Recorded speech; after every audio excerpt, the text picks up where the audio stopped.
الصلاة والسلام عليك يا رسول الله. الصلاة والسلام عليك يا حبيب الله. الصلاة والسلام عليك يا شفيع المذنبين. الصلاة والسلام عليك يا رحمة للعالمين. الصلاة والسلام عليك يا مولى مهدي. اللهم صل على سيدنا محمد وعلى إمام مهدي رحمة للعالمين وآله وسلم. إن الله وملائكته يصلون على النبي يا أيها الذين آمنوا صلوا عليه وسلموا تسليما. يا اللهم صل على سيدنا مولانا محمد وعلى آله سيدنا مولانا محمد নূর নবীজির আগমনে জগৎ হইল উজালা। নূর নবীজির আগমনে জগৎ হইল উজালা। পহরেন দরদ তাহার পরে হে আশিকরা লাই আল্লাহুম্মা সাল্লি আলা সাইয়্যিদিনা মাওলানা মুহাম্মদ ওয়া আলা আলি সাইয়্যিদিনা মাওলানা মুহাম্মদ। লা ইলাহা ইল্লাল্লাহ লা ইলাহা ইল্লাল্লাহ লা ইলাহা ইল্লাল্লাহ লা ইলাহা ইল্লাল্লাহ। হাসবি রব্বি জাল্লাল্লাহ মাফি গলফি গায়রুল্লাহ। নূর মুহাম্মদ সাল্লাল্লাহু লা ইলাহা ইল্লাল্লাহ লা ইলাহা ইল্লাল্লাহ লা ইলাহা ইল্লাল্লাহ। আল্লাহ ছাড়া মাবুদ নাই, নবীজি ছাড়া উপায় নাই। সেই নবীকে পাইতে হলে, সেই নবীকে পাইতে হলে ওহলি আল্লাহর দয়া চাই। লা ইলাহা ইল্লাল্লাহ লা ইলাহা ইল্লাল্লাহ লা ইলাহা ইল্লাল্লাহ। উপস্থিত সম্মানিত দিনদার ইমানদার সকল ধর্মপ্রাণ শান্তি ও মুক্তিকামী ভাই বোনেরা, সকলের প্রতি রহিল আমার আন্তরিক সালাম। আসসালামু আলাইকুম ওয়া রাহমাতুল্লাহি ওয়া বারাকাতুহু। আবার আমি আপনাদের মাঝে শান্তি ও মুক্তির তরী মুহাম্মদী ইসলাম নিয়ে আপনাদের মাঝে উপস্থিত হয়েছে। আজকের আমার আলোচনার বিষয়বস্তু হবে, সত্যিই কি আল্লাহর রাসূল গরিব ছিলেন? আমার প্রিয় শান্তিকামী মুক্তিকামী ভাই ও বোনেরা, আল্লাহ রব্বুল আলামিন হইলেন স্রষ্টা, রব্বুল আলামিন আমাদের রব, সৃষ্টিকর্তা, লালনকর্তা, পালনকর্তা, প্রলয়কর্তা, রিজিক দাতা। আর দয়াল রাসূল হইলেন সর্বকালের সর্বযুগের সর্বশ্রেষ্ঠ মহামানব, রাসূলে খোদা সাল্লাল্লাহু আলাইহি সাল্লাম, আল্লাহ সুবহানাহু ওয়া তাআলার শ্রেষ্ঠ বন্ধু। এবং এক কথায় বলতে গেলে টাকার এপিঠ এবং ওপিঠ। আমরা বলে থাকি ঈমান নিয়ে কবরে যাওয়ার পূর্ব শর্তেই হয়েছে যার নসিবে আখিরি কালিমা নসিব হয়। যেমন কালেমায়ে তাওহীদ, লা ইলাহা ইল্লাল্লাহু মুহাম্মাদুর রাসূলুল্লাহ। কোন একজন ব্যক্তি যদি লা ইলাহা ইল্লাল্লাহ বলে মৃত্যুবরণ করে, সে ঈমান নিয়ে কবরে যেতে পারল না, যতক্ষণ না পর্যন্ত মুহাম্মদ রাসূল আল্লাহ উচ্চারণ না করবে। এর অর্থ হলো আল্লাহ রব্বুল আলামিনের সাথে দয়াল রাসূলকে স্বীকার করতে হবে, মানতে হবে, বিশ্বাস করতে হবে। যদি দয়াল রাসূলকে বিশ্বাস করে, মানে, চিনে বুঝে, তাহলেই সে ঈমানদার এবং ঈমান নিয়ে কবরে যেতে পারবে। আমি আজকের যে বিষয়টুকু আপনাদের মাঝে আলোচনা করতে চাচ্ছি, যে সত্যি কি আল্লাহর রাসূল গরিব ছিলেন? আমাদের সমাজে প্রচলিত আছে আল্লাহর রাসূল গরিব ছিলেন। উনি 70 তালি জামা পরতেন। উনি না খেয়ে পেটে পাথর বাঁধতেন এবং ক্ষুধার যন্ত্রণায় ইহুদির বাড়িতে তার কূপ থেকে একটি খুরমার জন্য বালতি দিয়ে পানি তুলতেন। আমার প্রিয় শান্তিকামী মুক্তিকামী ভাই বোনেরা, এগুলা অনেক আলেম ওলামা, আমাদের আলেম ভাইদের মাঝেও শুনি, মাদ্রাসায়ও এই বিষয়গুলা পড়ানো হয়ে থাকে। আমার প্রিয় শান্তিকামী মুক্তিকামী ভাই বোনেরা, তাহলে দয়াল রাসূল সাল্লাল্লাহু আলাইহি ওয়াসাল্লামকে যদি আমরা ভালোভাবে না জানি, না বুঝি, না চিনি, রাসূল সাল্লাল্লাহু আলাইহি ওয়াসাল্লাম সম্পর্কে যদি আমাদের কিঞ্চিত পরিমাণ কোনো এমন কথা হয় যেটা রাসূল সাল্লাল্লাহু আলাইহি ওয়াসাল্লাম কষ্ট পাবেন, আর আল্লাহ কষ্ট পাবেন, আমার রাসূল কষ্ট পাওয়া মানে আল্লাহ কষ্ট পাওয়া, এমন বিষয় বৃত্তান্ত যদি কারোর ভিতর ধারণা থাকে, সে ঈমানদার নন। আমাদের আলেম সমাজে আমাদের আলেমের অভাব নাই, যেদিকে তাকাই শুধু আলেম আর আলেম। আসলে ঈমানদার কয়জন আলেম? আমার প্রিয় শান্তিকামী মুক্তিকামী ভাই বোনেরা, আল্লাহর রাসূলকে পরিপূর্ণভাবে জানতে হবে, মানতে হবে। যদি জানতে পারি, মানতে পারি, তাহলেই আমি ঈমানদার, ঈমান নিয়ে কবরে যেতে পারবো।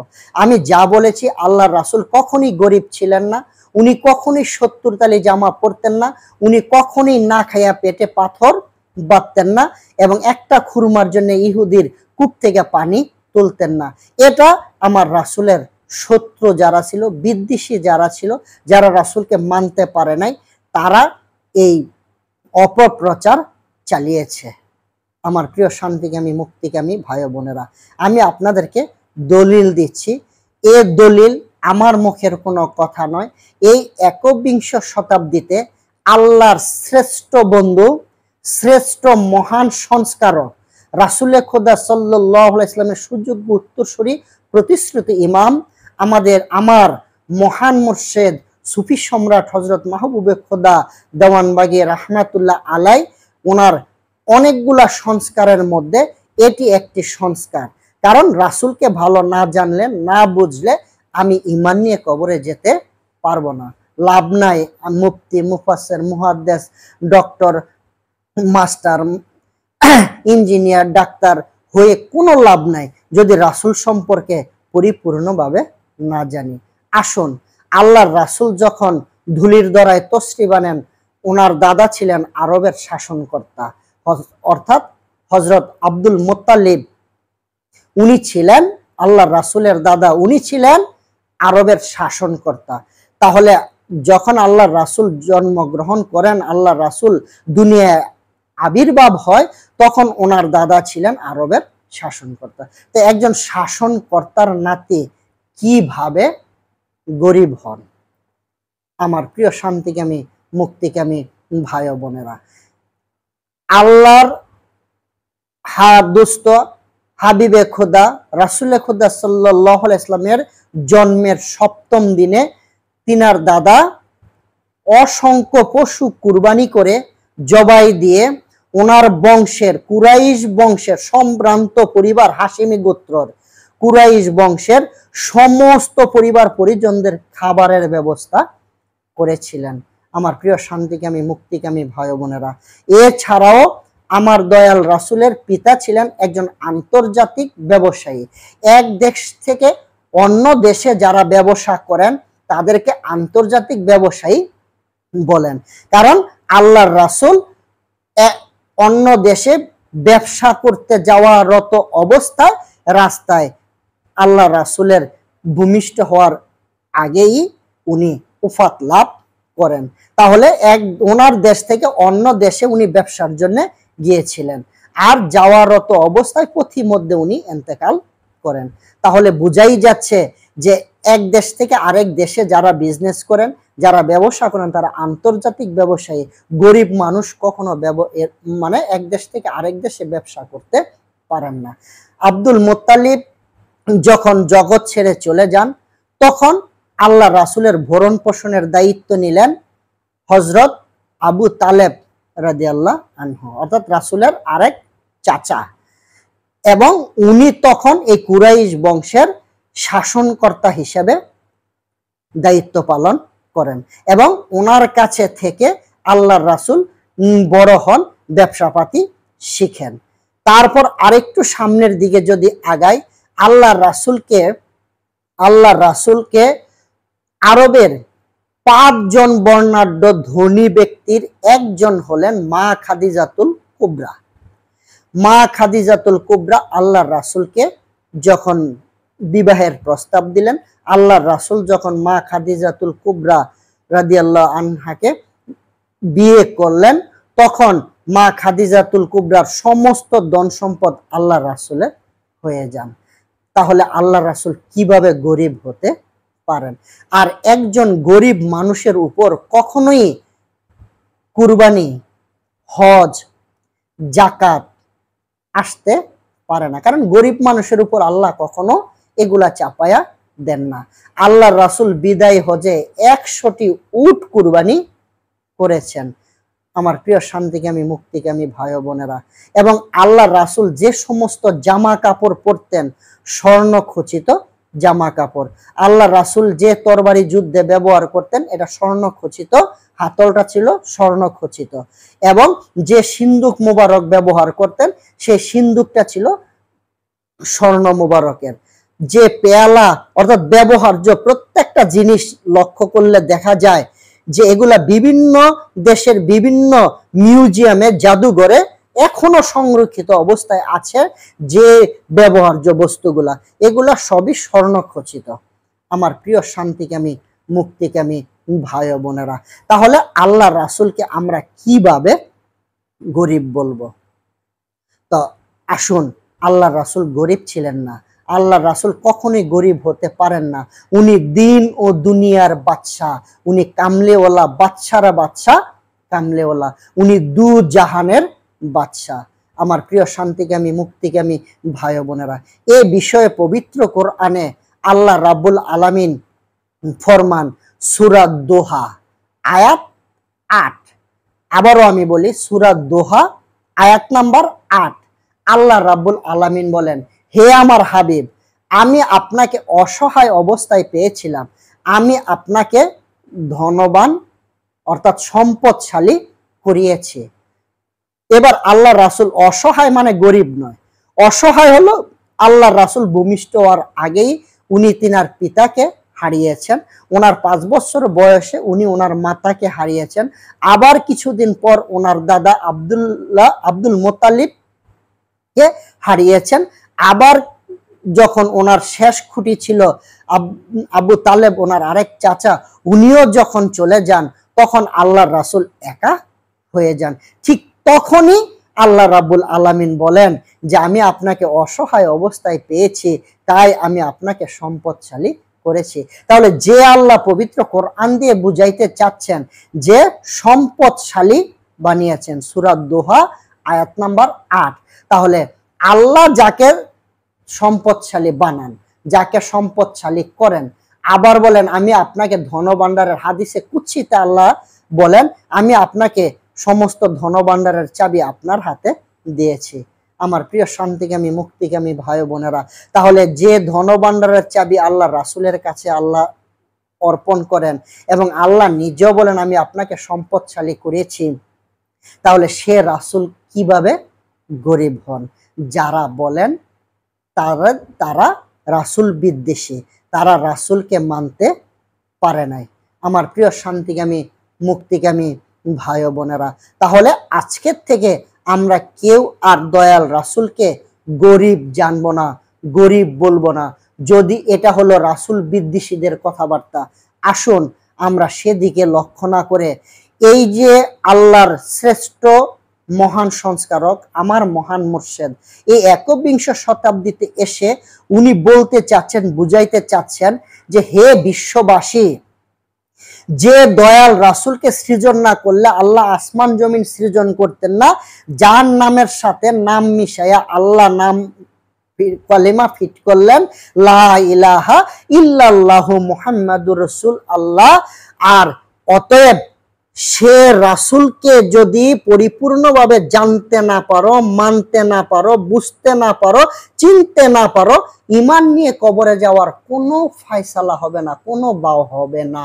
আমার প্রিয় শান্তিকামী মুক্তিকামী ভাই বোনেরা, আপনারা, আমার মহান মুর্শিদ বলেন নবুয়তের যুগে যারা আমার নবীর সিরাজাম মুনিরা হৃদয়ে ধারণ করেছেন, ওই যুগে তখন তারা নবী হয়েছে, রাসূল হয়েছে। আর এই বেলায়েতের যুগেও যারা আমার রাসূলের এই সিরাজাম মুনিরার নূর হৃদয়ে ধারণ করে, তারাই এ যুগের ওলিয়া আল্লাহ ঈমানদার হচ্ছেন।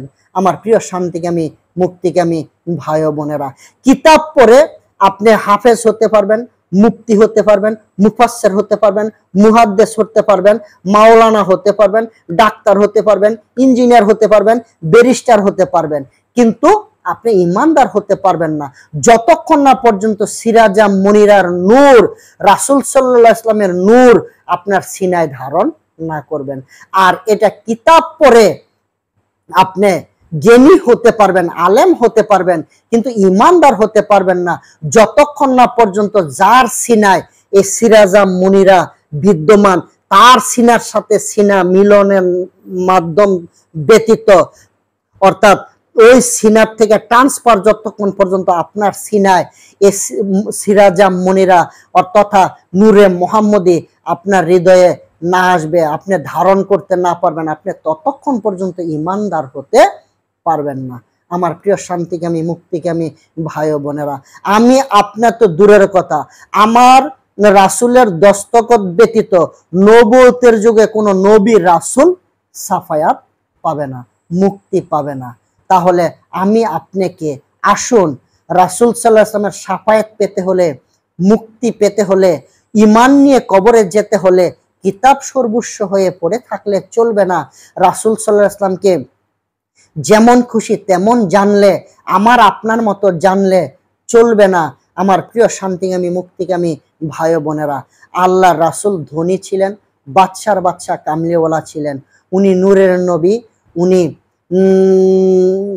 নূরের নবী, অর্থাৎ এর সমস্ত জিনিস আমাদেরকে জানতে হবে, মানতে হবে। কারণ যদি না জানি, এ জানায় কমতি থাকলে আমার ঈমানের দুর্বলতা রয়েছে, আর এই দুর্বল ঈমান নিয়ে কবরে গেলে আমার আপনার হবে অশান্তি, অর্থাৎ শান্তির জায়গায় হবে অশান্তি। আমার যদি ভালো কর্ম থাকে আমাকে ট্রান্সফার করবে ভালো স্থানে তথা জান্নাতে, আর যদি কর্ম খারাপ হয় তাহলে আমাকে ট্রান্সফার করবে জাহান্নামে। আসুন, আমি আজকে আর বিস্তারিত আলোচনা করব না।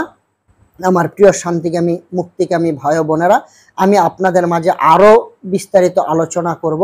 যারা আমার এই ভিডিওর বা আমার এই অনুষ্ঠানের সাথে নিয়মিতভাবে থাকতে চান, অবশ্যই আপনারা সাবস্ক্রাইবের মাধ্যমে আমার এই অনুষ্ঠানের সাথে আমার সাথে থাকবেন, এবং আমার এই আলোচনা ভালো লাগলে অবশ্যই আমাকে লাইক দিবেন, এবং আপনার বন্ধুমহল, আপনার আশেপাশে আপনার বন্ধু বান্ধব সকলের সাথে আমার এই আলোচনা শেয়ার করার মাধ্যমে এই দ্বীনি শিক্ষা, এলমে তাসাউফের শিক্ষা আপনাদের মাধ্যমে সকলের কাছে পৌঁছে দিতে চাই, এবং মুহাম্মদী ইসলামে শামিল হয়ে আত্মশুদ্ধি, দিল জিন্দা, নামাজে হুজুরি, আশিকে রাসূল হয়ে যেন আমরা মৃত্যু লাভ করতে পারি।